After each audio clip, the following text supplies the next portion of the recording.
Welcome to the series Georgian Folklore. I am Gia Bagashvili, its author and your host. In this series, we explore the history of Georgia, its rich cultural traditions and unique polyphony. Christmas holds a special place among Georgia's winter calendar holidays. This radiant feast, established to commemorate the birth of Jesus Christ in Bethlehem, traces its origins back to the time of the Holy Apostles. Christmas is preceded by the Christmas fast, which culminates on Christmas Eve, December 24 or January 6, according to the old calendar. Georgia is one of the world's oldest Christian cultures. Christianity was declared the state religion here in 326 AD, and to this day, the majority of Georgians are Orthodox Christians. For centuries, special Christmas rituals have been observed in Georgia, practices that are especially significant from an ethnocultural perspective. Among the most important were lighting the hearth fire, preparing korkoti, prayer and ritual feasting, as well as the slaughtering of a pig. On the morning of December 24, families would boil various grains, adding 3 walnuts to the pot. The foam from the boiling grain was then smeared on the trees outside as a blessing for an abundant harvest in the coming year. On a walnut-filled ritual cake called kanatehi, 3 candles were lit, and the cake was eaten only in the evening after a prayer was recited. God, as many walnuts as there are here, grant us that much goodness.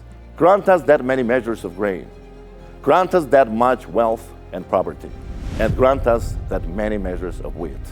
The lit candles were pressed into all 4 corners of the house and were never extinguished. They were left to burn out on their own. An essential part of the ritual was the performance of the ceremonial song Alilo. This Christmas Eve tradition was known as Alilo.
Most of the Christmas songs preserved across different regions of Georgia are 3-part, meaning that at least 3 singers were required to perform them.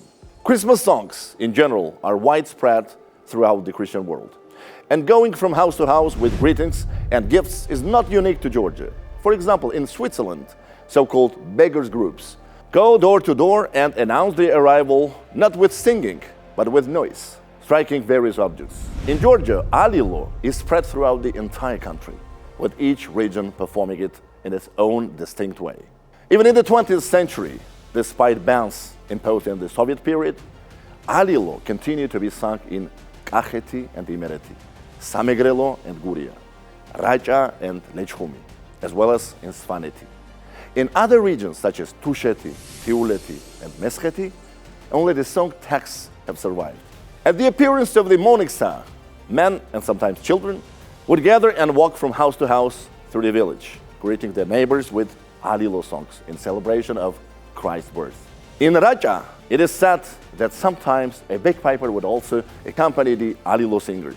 In mountainous Raja, children's Christmas songs are known as Shobis Shemolotswa, Christmas greetings. On the night of December 24, Alilo callers would make their rounds, and no one in the household would eat bread until they heard the singer's voice. The children's Shobis Shemolotswa is simple, with a narrow melodic range, and is performed in unison in Raja. However, follows the structure of long table songs and is distinguished, much like Mraval Jamieri, by highly complex modulations. Notably, circle dance-style Alilo songs have also been recorded in Raja. In Imereti, children would announce their arrival by beating on a drum. The Alilo singers would visit every household, offering their songs as festive blessings.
Sometimes the Alilo procession would last all night. Wherever dawn broke, that was the household where the singers would feast. Hosts generously rewarded Christ's messengers with gifts: fruit, sweets, churchela, grilled meat, khachapuri, and eggs, which were essential, a symbol of life and fertility. One participant carried a basket or sack to collect the offerings. The Alilo procession always had a leader, an elder who guided the joyful ritual. The singers could be locals or visitors. At times, Alilo singers from Imereti would cross into Kartlik Acheti. Because the ritual was banned in Ajara during a certain historical period, it is said that Ajarians would travel into Guria and continue the tradition. Sending Alilo singers away empty-handed was considered a bad omen. They were honored and respected, and every household awaited them with joy. In Samegrelo, people used to say, when someone comes to your home at Christmas and sings to you, it is the same as receiving a great gift.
That's my Georgian folklore. If you'd like to learn more, subscribe to our channel and welcome to Georgia.